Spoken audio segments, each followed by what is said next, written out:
Hello everyone and welcome to today's webinar, Personalising the Customer Journey, a Step-by-Step Guide. My name is Mario Kiriakou, Managing Partner at Ratio, and I'll be your presenter for today. Just to let you know that we are going to have time for Q&A at the end of today's webinar, so if you would like to ask and have a question answered at the end of today's presentation, please input your question into the toolbar on the right-hand side of your screen at any time during today's presentation. So something about Ratio. So Ratio are a UK digital agency. We're also a Sitecore partner. We help clients to achieve their digital targets and revenue objectives by leveraging data-driven insight and continuous testing optimization to build experiences which deliver seamlessly across devices and channels. So straight into today's presentation. So why bother personalizing? It's a good question. Many organizations are interested in applying the techniques of digital personalization, but like many opportunities, is it one they should be taking? So let's have a look and let's have a little initial discussion around why perhaps you should look at applying digital personalization to your business. So non-personalized experiences, what does that look like? Well, like organizations, I assume you have different audiences, different segments you deal with, different demographics. The short answer is you as an organization will be dealing with many different people, different segments who have different needs and requirements. When they interact with your brand at any point in the customer journey, from initial interaction right through to being a long-time customer, they will have unique needs and requirements. And the question is, at those moments of impact, at the point when they interact with your organization, are those unique needs and requirements being met, or do they need to dig and try and hunt for the information they require? And are you currently delivering the same experience to those different segments? If you are, that's fine. But ask yourself this: what does good look like from the customer perspective? Is the customer happy? Are they receiving the experience they want? If they are, then great. You don't need to change anything. But like most businesses, because you are dealing with different segments and they are interacting with you at different points in their journey, they require different information. And the ability to leverage personalization is the ability to deliver a unique experience to each individual and ultimately to improve the customer experience. So benefits of personalization. So personalization isn't something you start on a whim and expect to see results immediately. But when it's treated as an ongoing program, planned for and executed correctly, then personalization has the potential to improve the overall customer experience for users. And why is that important? Because happy, delighted customers lead to improved conversion rates, improvement in ROI across digital channels, and supports your customer and business efforts to reduce customer churn and lower the cost of customer acquisition across all your paid-for channels. There's an awful lot of myths around why organizations who perhaps believe personalization is a good thing, but feel perhaps it's not right for them. So let's just run through a couple of these big myths. So personalization is only for the big players. It's only for the Amazons and the Googles. And that may have been true once upon a time in the early days, but the truth is the barrier to entry is getting lower and lower. Technology allows organizations much smaller than Amazon. It allows very small organizations to deploy personalization, to deploy testing and continuous optimization. It allows you to deliver I suppose, an Amazon type experience without those budgets. Now, that's not to say it's going to be anywhere near those sort of levels, purely because you're probably not looking to deploy, I'd imagine, tens of millions of pounds and dozens of people towards personalization. But the truth is, personalization can be applied by organizations from small, middle, and large. You don't have enough content for personalization. We're going to run through this later on, but yes, you do require content for personalization. There's no getting away from it, but it doesn't need or mean that you have to create loads of new content from scratch. It's about being more efficient with what you've got in terms of content. It's too complex. I don't know where to start. And that perhaps has a grain of truth. But like any sort of digital marketing technique, perhaps you're looking to deploy marketing automation. At first, it can seem quite complex because everything is a priority. Where do I start? Where do I focus on? The key thing is to decide using insight, customer research, to figure out that starting point and to distill complexity down to the simplest components. Personalization is too time consuming. Well, like any technique, it can take up as much or as little time as possible. When we work with clients, we always say you need to align any sort of personalization goals and plans with your own internal resources. So if you only have the resources of, say, 1 or 2 people, don't create an approach which requires a budget which you don't have and a team which you are unlikely to obtain. So it's important to align plans with what you have as resources. And personalization is too expensive. Well, again, it may have once been, but the barrier to entry in terms of purchasing the right software to power personalization is coming down day to day. We work with a lot of clients who use Sitecore, and the good thing about platforms like that is it has personalization built in, which doesn't require any sort of additional cost. So companies can deploy personalization quite inexpensively. Moving beyond basic personalization, lots of organizations may already be deploying an element of personalization across their web and mobile site. For example, you may be showing the nearest store based on location. And that's great, but basic personalization looks to solve just one problem. Personalizing the entire customer journey at scale involves mapping every touch point and dynamically altering the experience at each moment of impact with your brand. Personalizing the customer journey is also focused on delivering dozens and maybe hundreds of different personalized scenarios aligned to your business objectives. This approach to personalizing the overall customer journey increases the likelihood of driving those incremental business growth across the business using those techniques. Does it sound scary? Well, it's not. And hopefully this webinar, if it shows anything, is that any organization can plan for a personalized future. So before we get into the nuts and bolts, the steps that you should look to apply to your own business, let's ask yourself a couple of questions. Do we have analytics set up? And do we really understand what it's telling us? So if you do have analytics, is it set up correctly? Do you have the right reports in place in order to obtain those actionable insights that you need to inform your decision making about how is our customers interacting with us as an organization, and what type of personalized experience do we need to test and deploy in order to meet and exceed those experiences? How we define the business metrics we're trying to influence. Ultimately, personalization, when done well, when personalized across the customer journey, provides a business with the opportunity to exceed your KPIs. So have you aligned those KPIs with your personalization plan? Do we have the right stakeholders involved, and can they affect change? Perhaps you don't need anyone outside the marketing department. Perhaps you need buy-in from other people in the marketing department. Perhaps you need people from IT or sales, etc. involved. Get them involved early in the program. Ultimately, personalization, well, as everything in marketing, looks to help other teams outside the marketing department achieve their goals. So can you show how personalization can help them meet their own personal objectives? Do we understand our technology landscape? Do we have the right tools in place? Are they integrated with other systems correctly? And we'll touch upon that later on in today's webinar. Do we have the right skills or resources? Do we need to train? Do we need to hire additional people? Do we know our audience and their journey and their touch points? When we work with our clients here at Ratio, we look to put in place like a framework that clients can take away and look to run through step by step in order to gain information they need in order to begin building out that personalized plan, personalizing the customer journey. So we've identified 7 steps. You don't need to necessarily do them all. We advise you doing them all. Again, at the end of today's presentation, I'm going to show like a little cheat sheet of, if you don't have the time to run through them all, there are some shortcuts you can use to deploy quickly in order to test the approach. But the ideal scenario is to run through these 7 steps. So it's not surprising. Know your audience is the first place to start. In order to deploy nearly every type of digital marketing technique, such as automation, conversion rate optimization, and personalization, requires you knowing your audience. The good thing about this step is that it's not wasted work. Knowing who your audience is the groundwork for everything else you do. So have you identified your audience? Do you know who they are, the personas they fit into, their profile and demographics? But knowing your audience is one thing.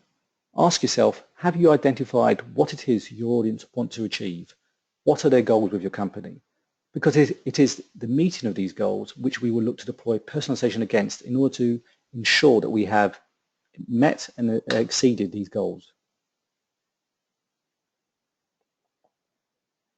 But how do we identify what these customer goals are? What a customer wants from a brand will obviously vary from business to business. So ask yourself, your colleagues, the wider business, etc., what it is customers are looking to achieve and how can you help facilitate that exchange? They may be looking for specific advice around how you can help support them. They may be looking to be kept notified of the latest offers around your products and services that they may have expressed interest in. They may be looking to be recognized as a valuable customer by you. You should look to identify these goals and begin to map them because they will form an important element of your overall personalization plan.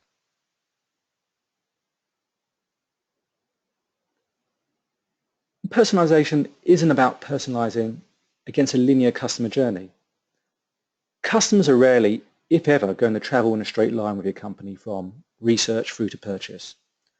So how do we map and personalize against the customer journey?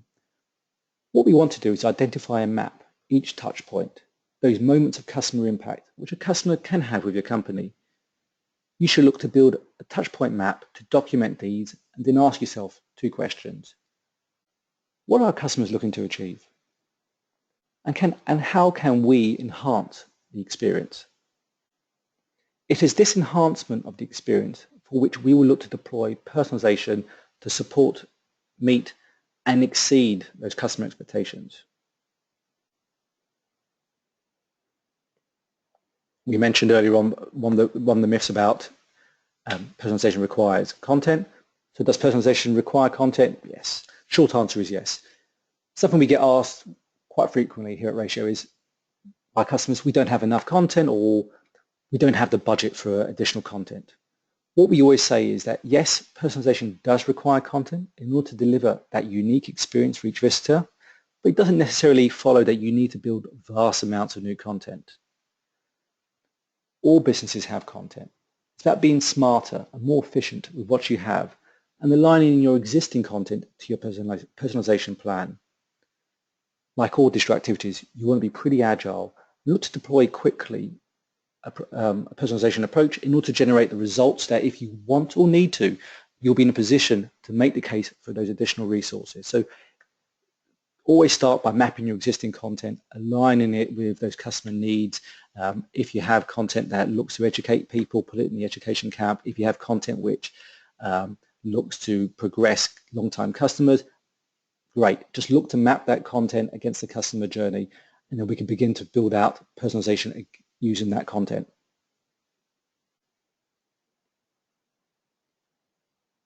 It's not surprising that data and analytics form an important part of any approach to personalization. You need insight in order to identify the opportunities and areas which can be improved upon by personalization and to obviously measure the ongoing effectiveness of your plans. You should look to ask yourself 3 questions when looking to develop data-driven insights.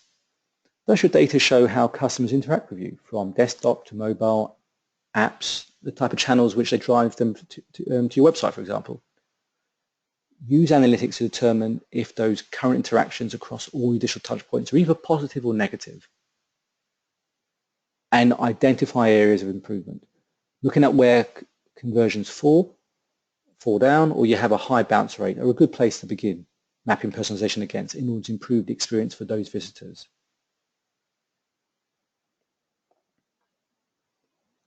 Why should we consider whether our systems are connected? Why is that important?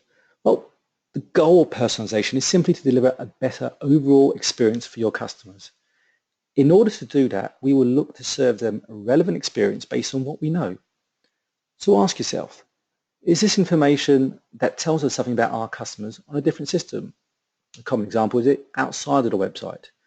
If yes, do we have a way of accessing that? Because we may look to deploy a personalized experience based on that data set which may sit outside of the website.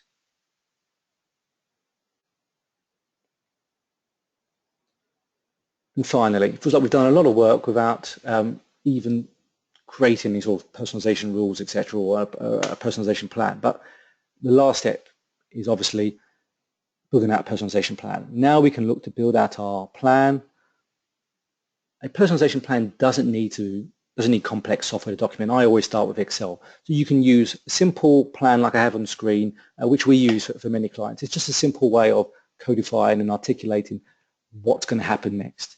So just a note, if you are looking at deploying a test and optimization plan as well as your personalization plan, then those plans, that testing plan, should be rolled into one document, as the ability to test your personalization plan goes hand in hand with any optimization efforts. By this point, you should have the necessary information at hand to start building the plan. So what should it include? Well, your personalization ideas. These will be informed by your data and research, but they also involve debate amongst you and your team as to what type of personalized experience will work. Remember that you'll be testing these, so bad ideas and good ideas come as part of the package. You will need to identify your target audience, the priority of rollout. When looking to determine the priority of rollout, it's always good to identify your most valuable customer segments. If you look and deploy personalization which matches against your most valuable customers, then you may look to increase the priority of those plans and roll out for those segments. Look to focus on the highest value segments first. It's important to include supporting KPIs, as the ultimate goal of any personalization plan is to measure the overall impact that personalization has on the business. So we've run through the 7 steps, but I'm still not sure where to start. It still feels like an awful lot. So hopefully that's quite a good framework for you to break down what hopefully can appear a complex program into something simpler. But perhaps you want to do something even simpler. So I'm going to give you a couple of examples of where you could look to apply personalization quickly in order to perhaps test your internal capabilities, test the robustness of your platform, bring people on board from other stakeholder groups, etc. So let's run through a couple of options. So look to sit down with you and your team and brainstorm about how you could potentially apply personalization across some of the following. So if you're an organization which spends money on pay-for campaigns, a good example is, are you spending money on PPC and Google AdWords? Can we look to optimize the experience based on that incoming traffic? So a simple example is with Google PPC, you're having the keywords passed over from Google. So you know the type of keywords which initiated that click-through. So can we create personalized rules in order to optimize perhaps the on-screen messaging for those specific keywords in order to deliver a more relevant experience, and then we can test and see does our conversion rates increase. So it's a quick and dirty way of testing personalization quite quickly. All organizations do lots of emails. According to eConsultancy, email is still the #2 channel behind the website for overall ROI for businesses. So if you are looking to, and you are deploying lots of emails to your audience, perhaps you could look to create personalized rules for each email segment so that when they hit a link on your email and come to your site, they delivered a personalized experience. Maybe you look to swap around banners and tailor the messaging to that unique email.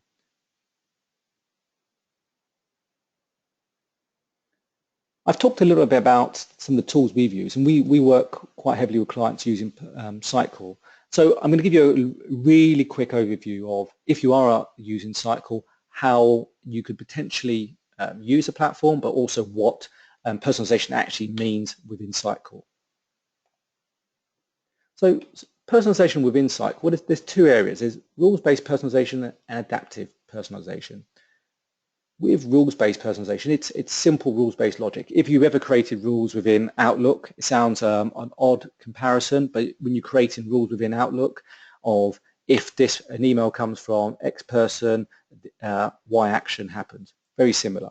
So if you're looking to optimize those paid-for campaigns, you may look to create rules-based logic, rules-based personalization, which says when a visitor comes in from this specific campaign or this referring channel, deliver this experience.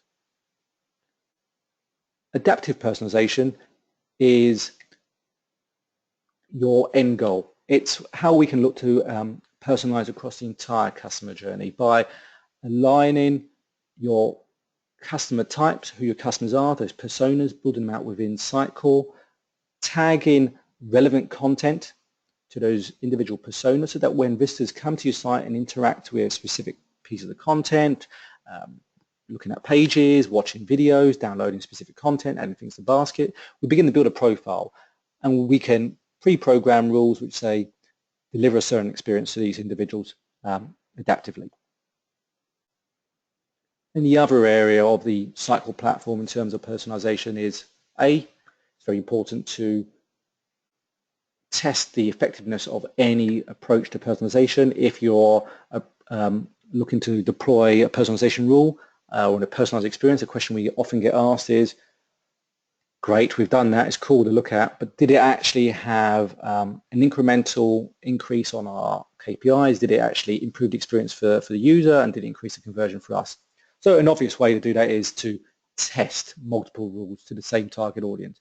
So Sitecore allows you to, in effect, run those A/B type tests, look at the results and determine which one was more effective. And as I mentioned earlier around adaptive personalization, you can build in your target customer personas within the platform, and as they engage with content, each individual visitor will be assigned to a persona, and they'll be given a weighted score which determines who they are, what their interests are, and then we can begin to look to personalize based on that unique individual visitor. Well, that brings us to the end of today's presentation.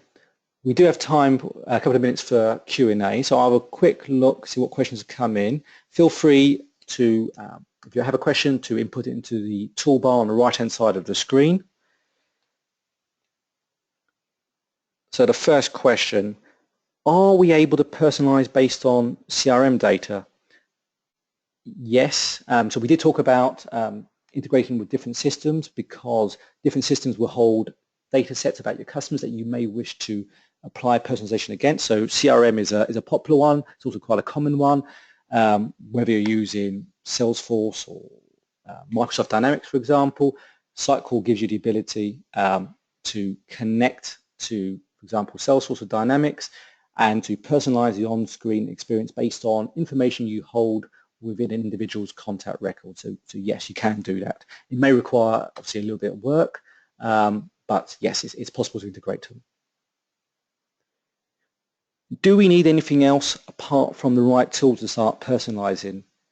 Yes. One of the areas where lots of customers fall down when they're looking to personalize is their sites haven't been built with components. So if you are looking to personalize elements of your desktop site, your mobile site, you need to have a component-based website. So in other words, is your page one static page? Is it one static image? If it is, then it's going to be difficult to personalize components within that page. So what the first thing to do is to look at your own site, identify your key pages, look to see if they've been built with components, because if they have, we can begin to swap out those components with different banners, swap it around with different messaging, etc. going forwards. Okay. That brings us to the end. It looks like that was the last question. So thank you very much for joining us today. Just like to let you know that we do have another webinar next week in our digital series. Next week we'll be focusing on increasing revenue and driving leads and optimizing the B2B experience. And that's next Tuesday, 20th September.